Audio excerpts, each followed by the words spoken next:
One thing to always remember is that in sports, specificity is king. That doesn't mean you can't build up capacity in areas relevant to your sport independently for a greater aggregate training volume than just grinding sport-specific training alone. Additionally, there's more to strength and conditioning than just supplemental strength hypertrophy training. Not everything non-sport specific is bodybuilding. A highly effective training method for many things is the incorporation of isometrics.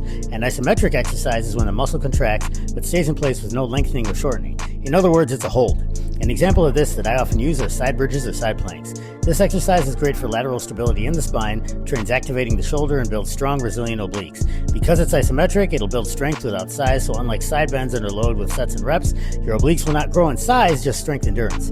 Oftentimes, the creative coach or athlete will find effective uses of various machines that they may not have been initially designed for.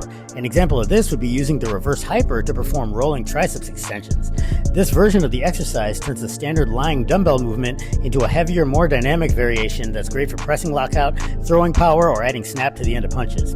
Here you load the machine and use a rope or chain attachment to manipulate the pendulum while lying on the ground, head towards the device. Use the ballistic eccentric portion to load the triceps and lats like a pullover with mechanical tension, then pull the weight forward violently as you extend the triceps. The swinging nature of the exercise makes it more amenable to loading and strength development, and it's mostly concentric, so high volumes of training are quickly recoverable session to session.